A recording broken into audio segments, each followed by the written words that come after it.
What's going on, everyone? Chance Richardson here with the Daily Wrestle, and today we're going to talk about my top 5, yes, my top 5 favorite wrestlers of all time. Let's get into it.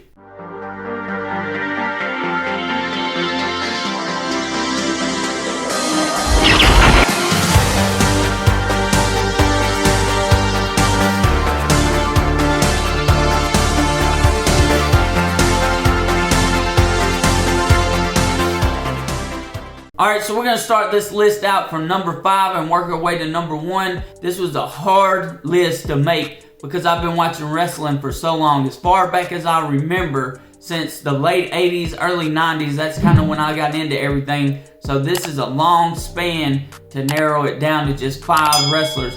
But these 5 wrestlers, the way I judge them is based on the matches that they have, their work rate, their popularity, just everything all around. Like, these are the guys that I enjoyed watching. So let's get with it. I know a lot of people might be mad about this one, but number 5 is Bret the Hitman Hart. I know he should probably be a lot higher on my list, but once you see the rest of the list, you might not think so. Man, Bret Hart, you couldn't ask for a better worker. He was great as a babyface. I liked him a lot as a heel as well. You know, Montreal Screwjob, all that stuff. I mean, it was just a great career that he had. Too bad it was cut short and it ended the way that it did. And I know since he's retired, he's had a lot of health issues and a lot of other issues going on. But the Hart family, Bret Hart, probably arguably one of the best wrestlers of all time. I met him. I was able to meet him at an event. Great guy.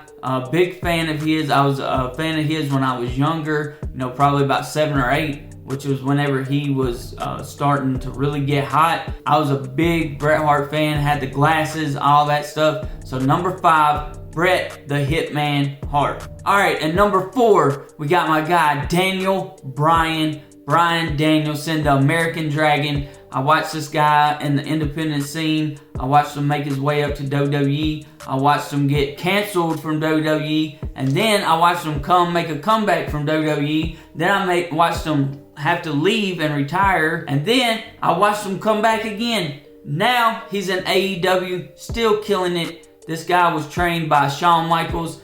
He's just everything that you could ask for in a WWE superstar and an AEW wrestler.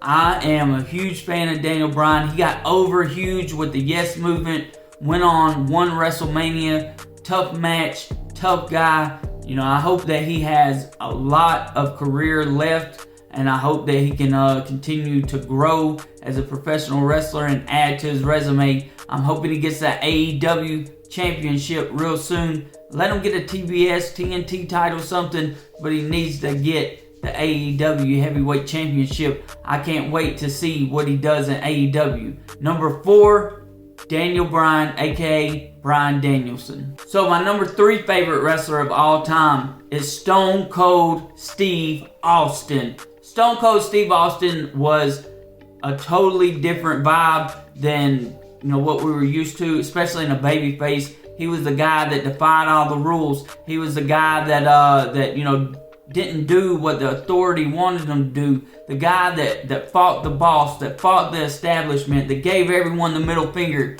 And I enjoyed his work in the ring, on the microphone, in the ring. Like, everything was just on point. And his feud with Mr. McMahon and The Rock, both of those will go down as some of the most legendary feuds of all time.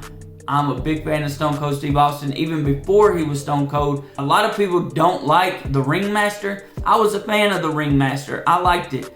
I was also a huge fan of him in WCW. I noticed his work rate was much better than a lot of the talent around him. I don't know why Eric Bischoff fired him. I don't know if it was because he had a few injuries or what was going on, but I was a huge fan of his with Brian Pillman as the Hollywood Blondes. Stunning Steve Austin, the television champion. You couldn't ask for a more talented individual to be in your promotion. Stone Cold Steve Austin is my number 3 favorite wrestler of all time. Alright, so my number 2 favorite wrestler of all time is CM Punk. I really like what CM Punk did in the WWE. I'm enjoying what he's doing at AEW. I like what him and MJF have going on. I hope that they, do a real slow build, 6 or 7 months with that storyline, and then, do something just spectacular with the ending.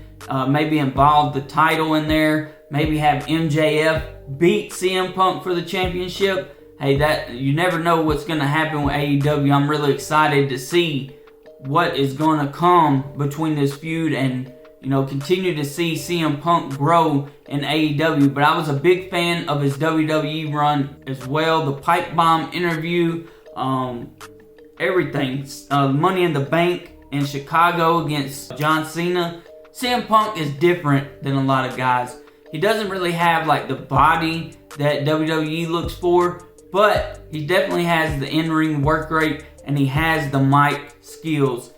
The dude is phenomenal. I wasn't a big fan of him before he come to WWE just because I didn't know that much about him. He never really hit my radar because at that time I was watching more WWE than anything. But now I went back and I watched his indie stuff. The guy's just one of the best. There's just no other way to put it. He says that he's the best in the world, and I 100% believe him. Alright, so here we go. My number 1 favorite wrestler of all time. Drum roll, please.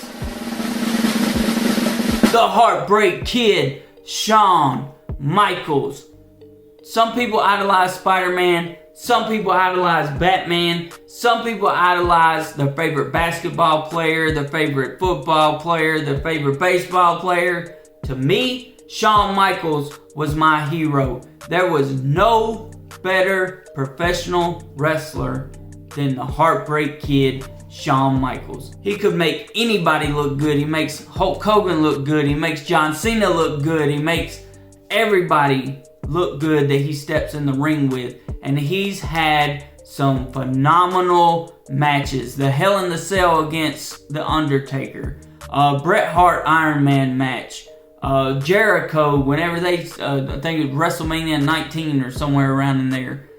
Great matches. I knew no matter what level he was at, from the Rockers all the way until he retired, that he was going to have a great match. The WrestleMania matches with The Undertaker.